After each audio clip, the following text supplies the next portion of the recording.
जिधर से भगवान वामन चले आ रहे हैं राजा बलि की यज्ञशाला की तरफ, उधर से दसों दिशाओं में दिव्य प्रकाश छिटक रहा है, दिव्य तेज छिटक रहा है।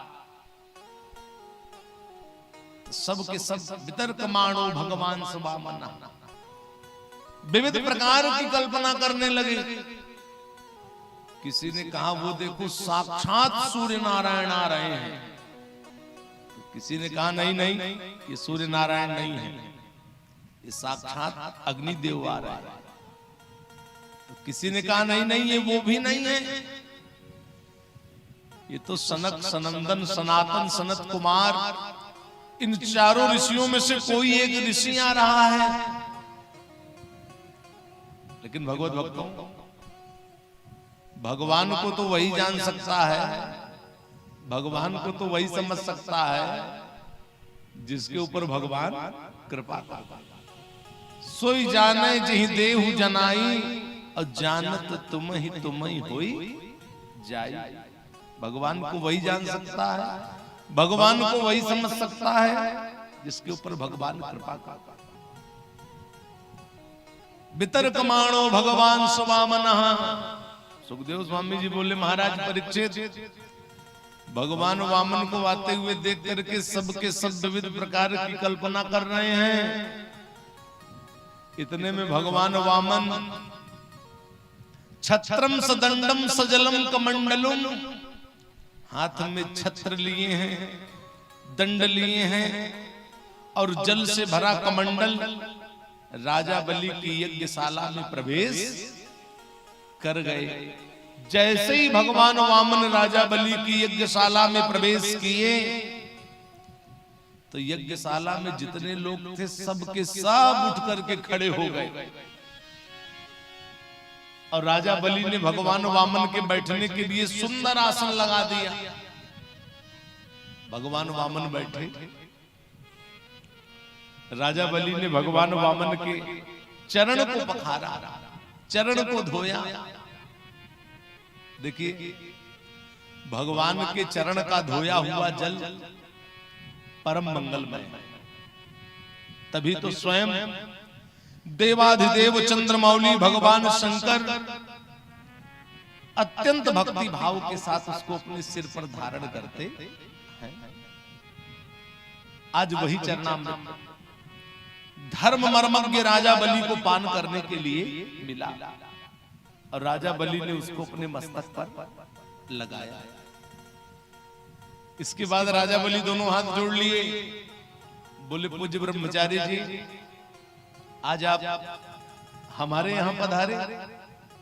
महाराज आज मेरा कुल पवित्र हो गया, आज आप हमारे यहां हैं महाराज, आज मेरा यज्ञ सफल हो गया, आज मेरे पितर तृप्त हो गए। पूज्य ब्रह्मचारी जी आपको आया हुआ देख करके मुझको कुछ ऐसा जान पड़ता है कि जैसे आप मुझसे कुछ मांगने के लिए आए हो। तो पूज्य ब्रह्मचारी जी आपको जो कुछ भी मांगना है मुझसे दिल खोल करके मांगिएगा महाराज, क्योंकि ये मृत्यु लोक कर्म भूमि है। यहां मनुष्य जैसा शुभ या अशुभ कर्म करता है परलोक में जाकर के उसको वैसा ही फल भोगना पड़ता है। कहिए ब्रह्मचारी जी आपको क्या दान चाहिए? जो भी दान मांगना हो आप मुझसे मांग लीजिए। राज्य, हाथी, घोड़े, नौकर, चाकर, पैदल चलने वाली चतुरंगनी सेना, सोना, चांदी, जो भी दान मांगना है आप मुझसे मांग लीजिए। भागवत में सुखदेव स्वामी जी बोले महाराज परीक्षित, राजा बलि के ये वचन अत्यंत भक्ति भाव से भरे थे, बड़े मधुर थे। भगवान वामन सुने, भगवान वामन बोले देखो राजा बलि, ये जितनी बातें तुम मुझसे कह रहे हो ना, ये सारी बात तुम अपने कुल परंपरा के अनुसार कर रहे हो। क्योंकि तुम्हारा कुल दो चीजों में सदैव आगे रहा है। भगवान वामन राजा बलि से बोले, पहला दान करने में, दूसरा युद्ध करने में तुम्हारा कुल कभी पीछे नहीं रहा। देखो राजा बलि, तुम्हारे ही कुल में हरिणाक्ष जैसे वीर का जन्म हुआ था, जिसकी बराबरी का कोई योद्धा ही नहीं था इस पृथ्वी पर, जिससे बड़ी कठिनाई से भगवान विष्णु युद्ध में विजय प्राप्त किए। इसी प्रकार से तुम्हारे पिता जो बिलोचन कुमार थे, वो तो ब्राह्मणों के परम भक्त थे। यहां तक कि देवताओं ने ब्राह्मणों का रूप बना करके उनसे उनकी आयु तक का दान मांग लिया, और वो सब कुछ जानते हुए भी अपनी आयु का दान कर दिया। तो राजा बलि, तुम उसी धर्म का आचरण करने वाले हो। मुझको पूर्ण विश्वास है कि मैं तुमसे जो कुछ भी मांगूंगा तुम मुझको दोगे, मना नहीं करोगे। लेकिन मुझे ज्यादा कुछ नहीं चाहिए तुमसे, केवल 3 पग भूमि बस चाहता हूं, बस।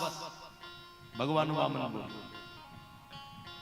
तो राजा बलि बोले, ब्रह्मचारी जी, ये आप मुझसे क्या मांग रहे हैं?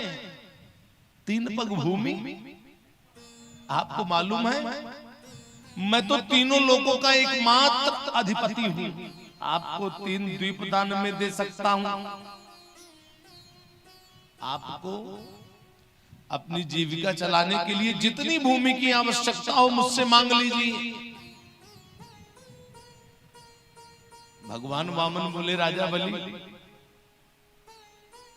ये जो संसार की तृष्णा है ये कभी पूरी होने वाली नहीं है।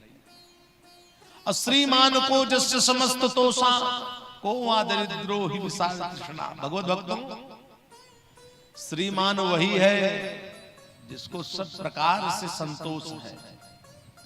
दरिद्र वो है जिसके पास सब कुछ है लेकिन मन में संतोष नहीं। भगवान वामन बोले, राजा बलि, ये संसार की तृष्णा कभी पूरी होने वाली नहीं है। इस भूतल पर अनेक राजागण हुए, राज्य के लिए, पद के लिए एक दूसरे से लड़ते रहे और साथ में कुछ लेकर के गए कि नारायण संसार में भूपति भय अनेक, अब मैं मेरी करते रहे लय न गए तृणय। एक से एक राजा हुआ, साथ में कुछ लेकर के गए नहीं। भगवान वामन बोले, राजा बलि, मेरे को ज्यादा कुछ नहीं चाहिए, केवल 3 पग भूमि चाहता हूं, बस।